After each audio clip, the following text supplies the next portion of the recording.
ذهنیه موږ د وژل شوو افغانانو لپاره حق غواړو. سلامونه او نیک هیلې ملګرو لیدل چې روغ جوړ صحت په جامو کې پټ یاست. د نن ورځې ویډیو زما د درس په اړه نه ده، د فرانسوي ژبې درس نشته پکې، نو خو نن ډېره یوه مهمه او اړینه موضوع ده. لکه څنګه تاسو خبر یاست چې په دې میاشتې په 9 تاریخ کې زموږ 3 دانې افغانان په حق رسېدلي دي چې هغه ډېر په مرموز ډول باندې هیڅوک نه پوهېږي چې څه رقم په حق رسېدلي دي او چا رسولي دي، ولې رسېدلي دي، دا پیښه څنګه شوې ده. د دې په اړه موږ نن په پاریس کې لاریون کړی و چې زموږ ډېر افغانانو پکې ګډون کړی و. ماشاءالله زه خوښ یم چې زموږ افغانان تل همدا ځای ته یو ځای اوسېږي او یووالی انتخاب کړي تر څو د یو بل په رغم باندې شریک اوسېږو، ځکه چې دا زموږ او ستاسو لپاره تر ټولو ښه لاره ده چې د یو بل تر څنګ ودرېږو، د یو بل په درد او غم کې شریک اوسېږو. دغه لاریون په لومړیو کې ډېر ښه روان و، تر اخر سره پورې بس ښې خبرې وشولې. ټولو راغلو هورونو چې په لاریون کې ګډون کړی و خپل جذبات وښودل. که چیرې زموږ دې دوسیې ته رسېدګي ونشي یا د دې کیسې یا د دغې پیښې په اړه معلومات موږ ته سم معلومات رانکړلی شي، نو موږ په راتلونکي کې لا ډېر سخت او ډېر پراخ لاریونونه وکړو. نو هیله ده چې د دغې پیښې غم وخوړل شي او په پوره تفصیل سره وڅېړل شي. نو زه ستاسو ډېر وخت نه نیسم، راځئ دغه ویډیو په ګډه وګورو او تر پایه پاتې شئ، خپل نظرونه راسره شریک کړئ. که چیرې زموږ افغانان تل همداشته یووالی ولري، آیا بیا به هم کومو ستونزو سره مخ شي او که نه. نو راځئ چې لاړ شو ویډیو وګورو.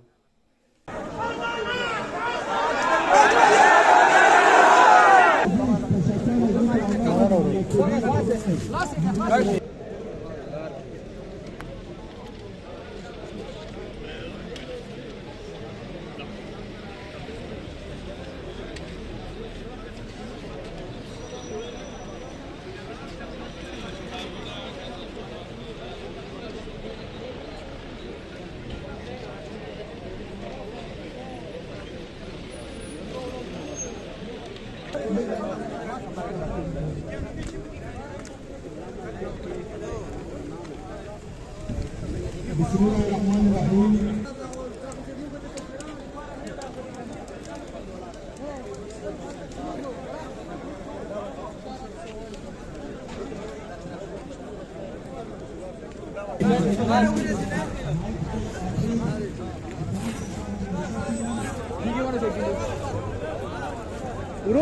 ورور راشي، ورور ليك شاطه ليك دشي لا نخبي بكيره ولا كان هو لقي تجيب ترواني كاس دس ترواني كلاس يقاف ولا شيء داش لا قاتل ولا شيء مشكله نشتري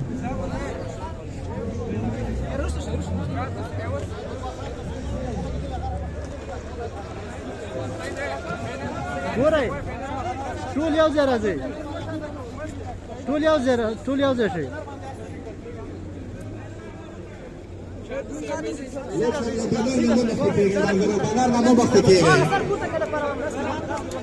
لږ دې خوا ودرېږئ. وروره تاسو دا ټول لاندې که داسې کار کې په انتخاب داسې غونډې کې کش کې راځئ، دې خوا راځئ.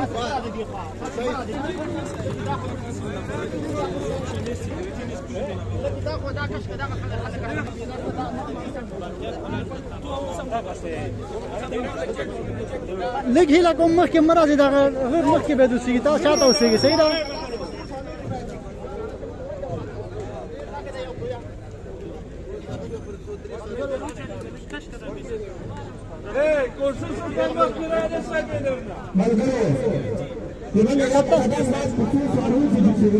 وروره تاسې کولی شئ لږ دې خوا ننوځئ. صحیح ده؟ مسابقه ده دغه لپاره یو قدم په څو سالو کې باید سلو کوم شعار چې وایي کېږي هغه به ټول بدرګه کوو. تاسې که مهرباني وکړئ دې خوا ته ورور ټول دې خوا ودرئ. صحیح ده؟ ټول شاته دې خوا ته ودرئ، هغه په شاته راځي. صحیح ده؟ لږ ورو راځي، تاسې یعنې مه مخکې کېږئ، جغې باید مخکې اوسېږي. دا ګوره دا شی مخ ټوله بنده ده، دا مخه ټوله بنده ده.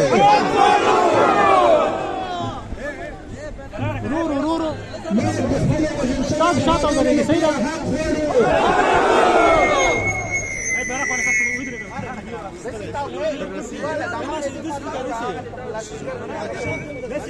دا لاسپیکر سره پتاو کا لاسپیکر ستاو کا دسی ځه دسی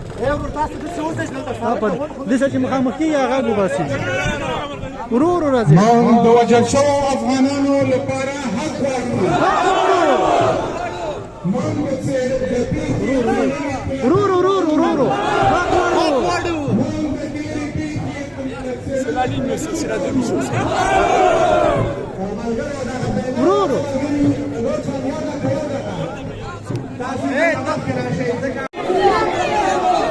Justice pour les Afghans qui ont été tués le 7 avril.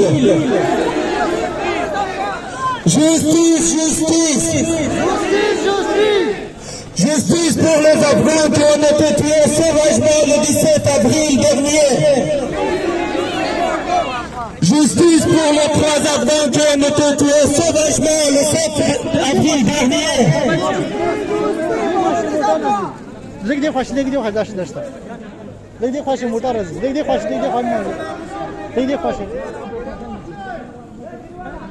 لږ قطار مخکې ورو لاړ شي تیز مزه ډېر قطار راکړه ته ډېر تیز مزه وي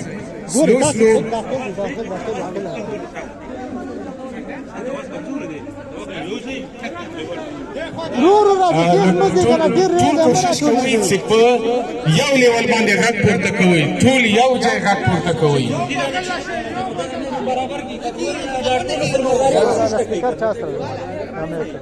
سکیورټیانو څخه هیله کېږي چې تاسې نظم برابر کړئ سکیورټیان دې خپل نظم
ټول داخل راشي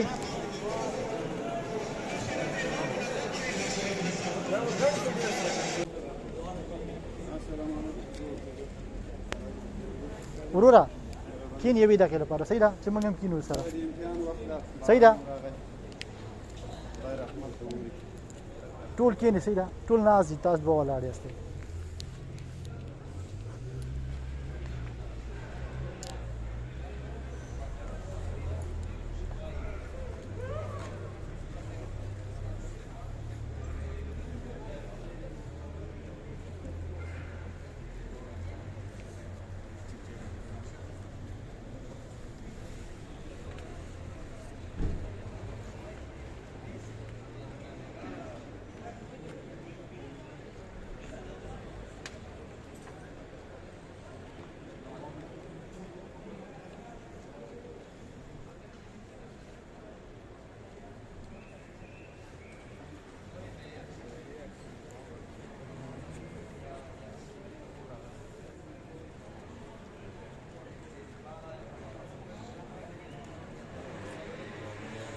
ډېره مننه چاندوالي کوي شهیدانو په ارواح کې خبرې کړي د چا مخ ورېږي ټول غلي کېږي همدغلته نن تاسو ته واقعا دا په اثبات ورسوله چې درد هم یو ده غم هم یو غم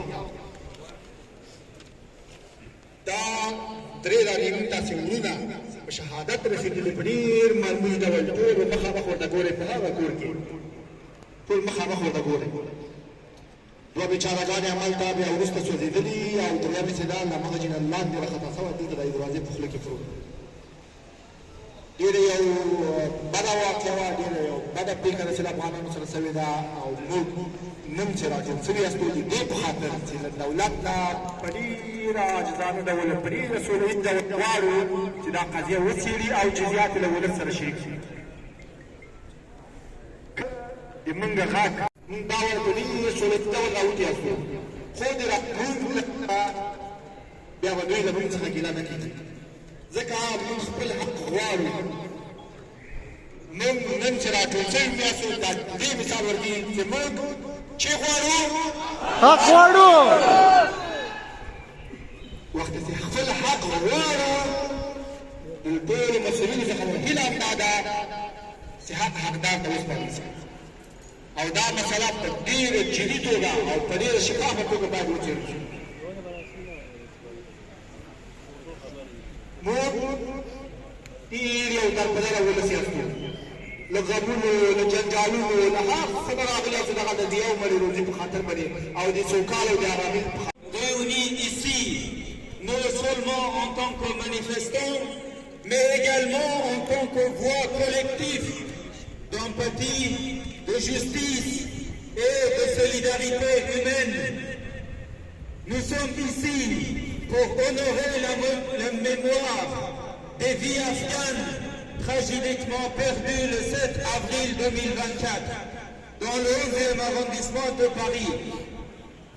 Des Afghans qui auraient dû continuer à partager leurs rêves, à respirer et contribuer à nos sociétés, que ce soit en Afghanistan ou en France. Malheureusement, leurs voix ont été étouffées, leurs rêves brisés et leurs familles plongées dans le deuil. La douleur que nous ressentons aujourd'hui est profonde, car nous sommes confrontés non seulement à la perte des citoyens afghans innocents, mais également à une perte de confiance dans notre société.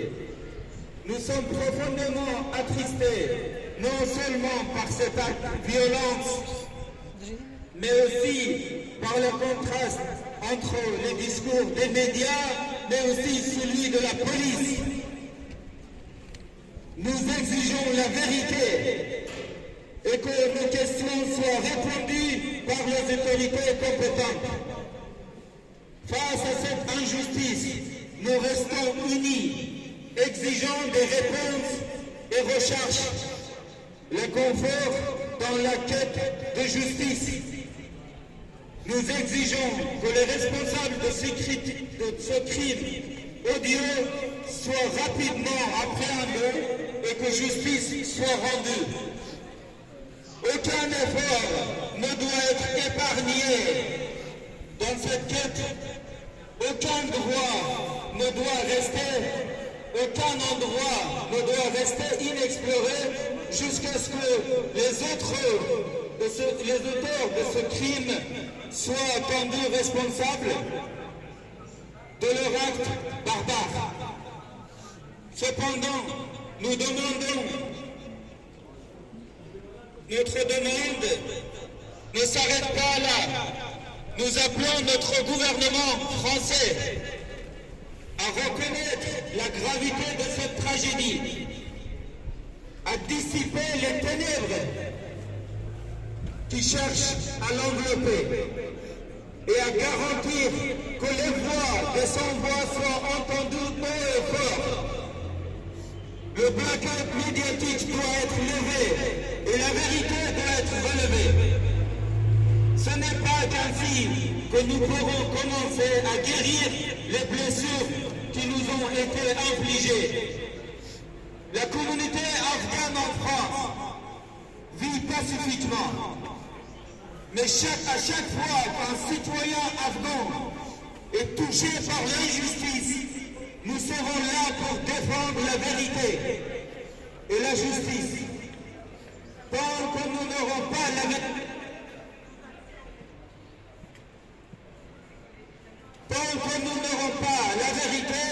nos actions vont continuer.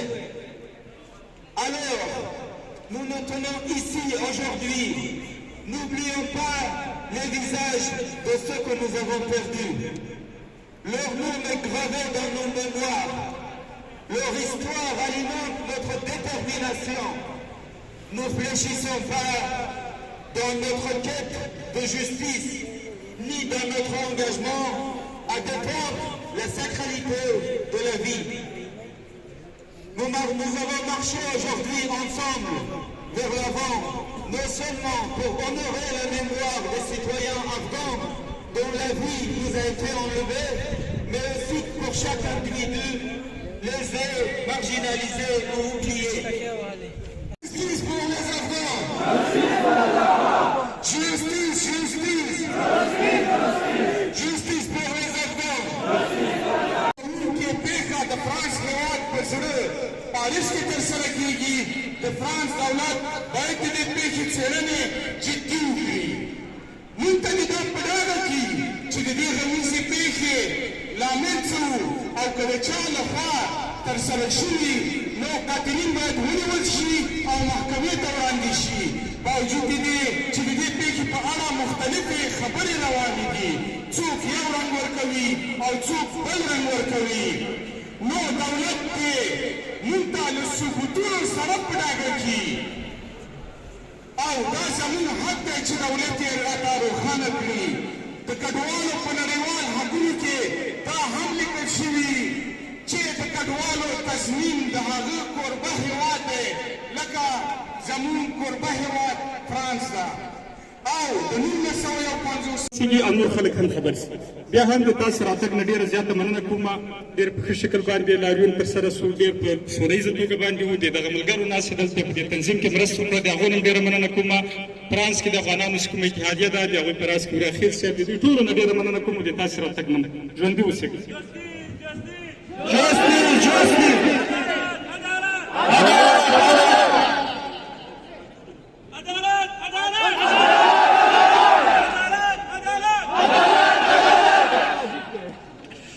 ملګرو له استاد نه او یوسفزي صاحب نه مننه ولس ولا دا ولس په یو غږ باندې غږ کوي چې موږ بیا چې څه وکړو ګناه د دوی نه کوي موږ ووایي که موږ بیا هر څه کولی شو چې موږ حق اقدار د ولس لپاره ووایو خو نن موږ په سوله ییز شکل راغلیاستو له مسؤلینو نه غواړو چې د موږ د دغه وینې پوښتنه وکړئ او دا مسله موږ ته وڅېړئ دا سوله ییز لاریون و او د همدې په خاطر موږ نن راجوړ شوي وو په سوله ییزه شکل باندې له ټولو راغلو وطنوالو څخه مې هیله دا ده چې خپله حوصله وساتئ زغم ولرئ داسې قضیې په ژوند کې راځي خو موږ چپ نه پاتې کېږو موږ باید د خپلې وینې پوښتنه وکړو Justice for les Afghans! Justice for les Afghans! What we want! What we want! What we want!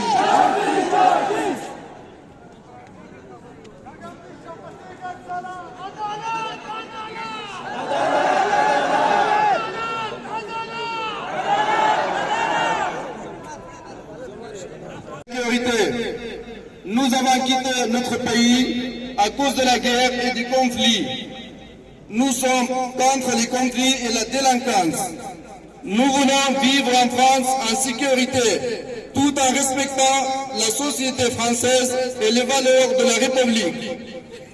Nous espérons que le gouvernement français mènera une enquête approfondie sur l'incendie mortel qui a eu lieu le 7 avril 2024 ici à rue Charon dans le 11e arrondissement de Paris et qui a causé la vie de nos 3 ressortissants afghans.